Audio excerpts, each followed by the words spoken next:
José Antonio Kast Riz será el próximo presidente de la República. Lo celebraban así los simpatizantes del Partido Demócrata Cristiano. Ha ganado esta segunda vuelta con más del 54%. La democrática más y ha sido con absoluta seriedad y transparencia. Aplastante, así fue la victoria de Nayib Bukele en las elecciones presidenciales de El Salvador.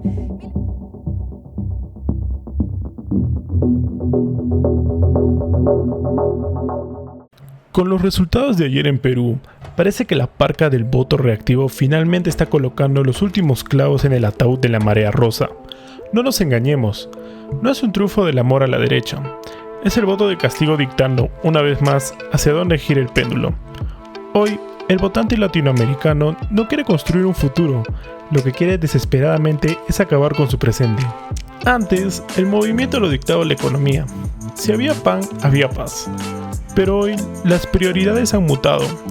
El miedo ha desplazado el hambre, la inseguridad y la crisis migratoria se ha convertido en los nuevos motores de la ira popular. Ya no se vota por quien promete prosperidad, sino por quien promete, aunque sea palos, devolvernos la calle. Pero hay algo más profundo. Somos una región que, como niño criado con tablet, ha perdido la capacidad de retención. Ya no hay paciencia para ideologías a largo plazo. En este mundo de globalización y redes, la lealtad política dura lo que un video de 15 segundos.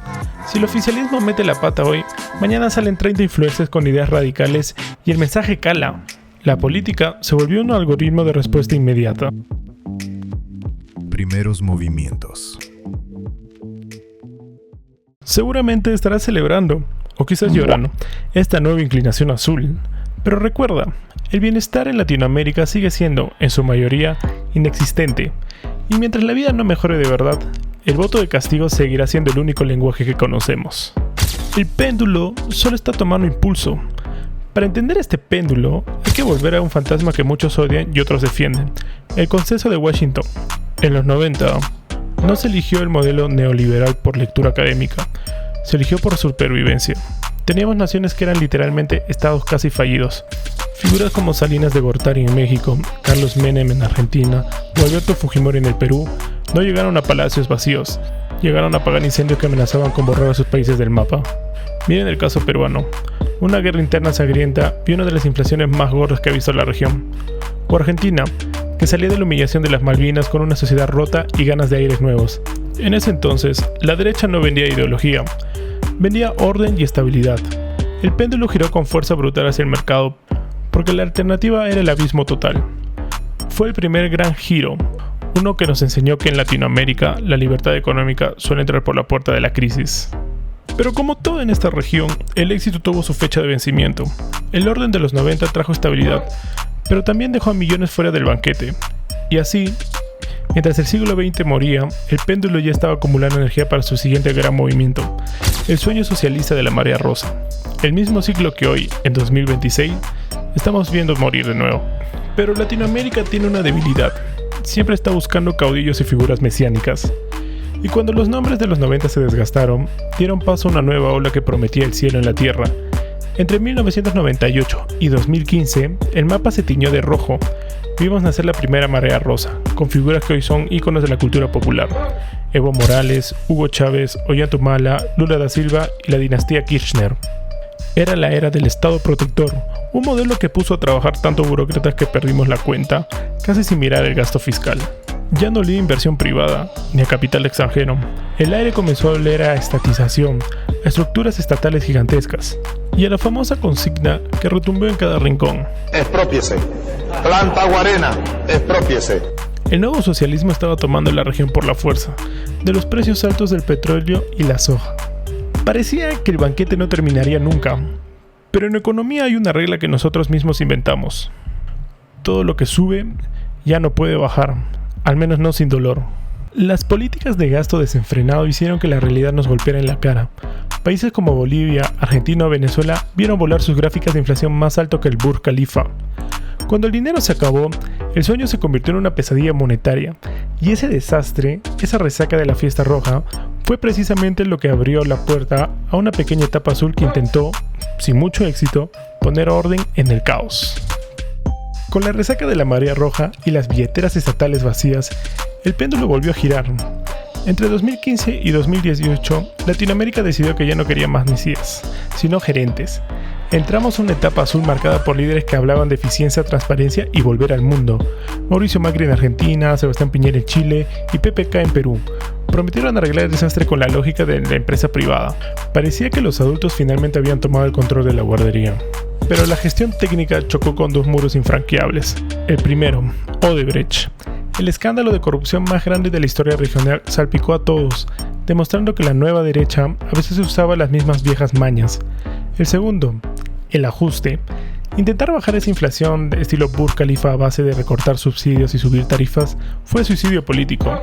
Para el ciudadano de a pie, la derecha no trajo prosperidad, trajo facturas de luz imposibles de pagar y un discurso frío que no llenaba el estómago.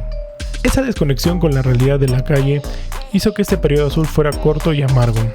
El pueblo sintió que le habían quitado un subsidio sin darle seguridad y que el progreso solo llegaba a los barrios altos. Fue la tormenta perfecta. En menos de 4 años, el desencanto con los gerentes fue tan grande que el péndulo, enfurecido, volvió a girar hacia la izquierda con una fuerza renovada, dándoles una segunda oportunidad a los que hoy, en 2026, están siendo expulsados de nuevo. La población, furiosa con sus CEOs burocráticos y sus promesas de Excel, decidió que ya no quería ser parte de una empresa. Comenzaron a limpiar el directorio de la forma más violenta posible, en las urnas.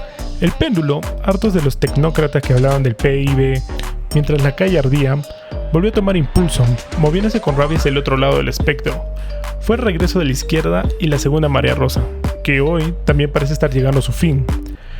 Como si tuviéramos amnesia colectiva, el péndulo volvió a girar hacia la izquierda. Tras el fiasco de los gerentes, Latinoamérica buscó refugio en viejos eslóganes. Vimos la consolidación de AMLO en México como el nuevo eje regional, el regreso de MAS con Luis Arce en Bolivia y el hito histórico de Gustavo Petro en Colombia. Parecía que la justicia social finalmente tendría su revancha, pero esta vez el mundo era un lugar mucho más hostil. Entonces, ocurrió lo impensable, la pandemia del 2020. El mundo se paralizó y con él nuestras frágiles economías. Si sumas una economía en coma, con un profesor campesino de ideas radicales, tienes la fórmula perfecta para hacer temblar incluso a la moneda más estable de la región. El miedo ya no era solo a la corrupción, sino a la incompetencia pura. Esta marea roja no se hundió por sus ideas, sino por la realidad de un mercado que no perdona la falta de planes. Esa época hoy está de salida. Nuestra elección reactiva ha mostrado una vez más que poner a gente carente de habilidades para gobernar tiene un precio muy alto. Con la crisis migratoria desbordada y el crecimiento salvaje del crimen organizado, el votante ha dejado de pedir justicia para empezar a exigir supervivencia. Y eso nos trae presente el lado azul, el de la mano dura y el del neoliberalismo combativo. El péndulo ha regresado al punto de partida, pero con una furia renovada. De vuelta a los inicios. Llegamos al lado actual del péndulo. Otra vez viene la ola azul, y Perú parece haber subido al carro como el gran final de temporada, con una segunda vuelta que decide entre la derecha y la más derecha. La marea rosa no solo está retrocediendo, está siendo consumida. El mensaje de las urnas ayer fue un portazo de la última década de experimentos. Miren el mapa. Kast en Chile, Noboa en Ecuador, Bukele en El Salvador, el cambio increíble de Rodrigo de Paz en Bolivia, que marca un giro histórico tras años de hegemonía autoritaria. Pero cuidado, ya no estamos en la sala de juntas de una empresa, ya no hay CEOs. Ahora el panorama se llena de rockeros libertarios, presidentes que se autodenominan cool y herederos de viejos regímenes que hoy vuelven con fuerza. Ya no son mandatarios de escuela diplomática, es una red heterogénea, ruidosa y conectada, elegida bajo una sola consigna de hierro. Esta nueva derecha no ganó por sus libros de economía, sino porque entendió que el contrato social en Latinoamérica se rompió. La gente dejó de votar con la esperanza y empezó a votar con el hígado. Y es aquí donde tenemos que detenernos a analizar las verdaderas causas de este incendio regional. Porque este giro no es gratuito. Tiene 3 nombres propios que la izquierda ignoró y que hoy le están pasando factura: inseguridad, inmigración y el hambre que dejó la pandemia. La elección de estos personajes no fue un accidente. Miren a la Argentina de los inicios del 2025. Hubo meses donde la inflación que apenas de 30 días superaba lo que Brasil y Uruguay sufrían en todo un año. Venían de cerrar el 2023 como el país con más inflación del planeta, un brutal 211,4%. En ese escenario, la retórica de la motosierra no fue una locura, fue un grito de auxilio. Milei sinceró la economía cortando gasto fiscal con su ya icónico ¡Viva la libertad, carajo! demostrando que cuando el bolsillo sangra, la población está dispuesta a cualquier cirugía, por más dolorosa que sea. Pero si el hambre mueve el péndulo, el miedo lo acelera. Nayib Bukele es el caso de estudio, un ex militante de izquierda que tras ser expulsado de su partido, creó el propio, como un niño que compra su propia pelota porque no lo dejan jugar. Con el control total de los poderes del Estado, encerró las pandillas y volvió a El Salvador el país más tranquilo de la región. Pero el precio fue alto. Un aspirante a dictador que hoy necesita mantener un estado de emergencia perpetua para sostener su sistema. El mensaje caló. Desde Chile hasta El Salvador, los derechos civiles pasaron a segundo plano. Hoy el orden y la mano dura son los únicos productos que el electorado compra sin dudar. Inflación, inmigración descontrolada y crimen organizado, estos son los tópicos que cautivan al votante latinoamericano. Ya no se habla de redistribución de riqueza, se habla de blindar fronteras y limpiar calles. Pero ojo, el éxito de esta nueva derecha no solo depende de lo que hagan sus líderes. Hay una figura oscura, una sombra naranja que no habla español, pero cuya presencia pesa en cada decisión que se tome en nuestras capitales. El hombre naranja. Como todo el mundo sabe, Estados Unidos decidió repetir el plato, pero hasta el 2026 el menú está más rancio y errático que en su primer mandato. Lo que está sucediendo en la Casa Blanca es, por decir por lo menos, extraño. Incluso para los derechistas más convencidos del planeta, defender a Trump se ha vuelto una tarea imposible. El problema es que hoy él es la cara de la derecha en el mundo, y su sombra es tan larga que está empezando a oscurecer las capitales del sur. Se le ha visto coaccionando votantes en Argentina para blindar a Milei, o presionar en Honduras como si la región fuera su patio trasero. Ha intentado fundar su propia ONU, ha impuesto aranceles a diestra y siniestra, tratando de comprar países como si fueran bienes raíces. Pero el verdadero desastre es Irán. Trump se ha metido en una guerra que ni siquiera es suya, y entre gasto de proporciones bíblicas y el fango de los archivos Epstein, su imagen y la de cualquiera que se le acerque está por los suelos. Esto es dinamita pura para el votante latinoamericano. El péndulo está por cambiar de lado de nuevo, esta vez impulsado por un sentimiento antiimperialista de que la derecha regional no sabe cómo frenar. Trump es un aliado reactivo. Líderes como Kast, Milei o Noboa tienen que andar con pies de plomo, porque en política el que se junta con el que cae termina en el suelo. El hombre naranja está en una posición terminal, y si no tienen cuidado, se los llevará con él al fondo del abismo. Así que ya saben cómo funciona esto. Si quieren apostar, sigan la tendencia normal de nuestra región. Lo que los resultados en Perú y el resto del continente nos muestran es que, realmente, no seguimos idearios, no somos doctrinarios, somos sobrevivientes. Respondemos a la necesidad del bolsillo y al odio del momento. Somos una región que vota con la herida abierta, no con el libro de teoría política en la mano. Tal vez, si por algún azar del destino logramos el bienestar de Latinoamérica, es decir, cuando el mundo se acabe, podremos ver algún tipo de estabilidad real. Pero hasta entonces, estamos atrapados en este ciclo mecánico. Así que un consejo, no te encariñes mucho con tu partido o tu líder de turno.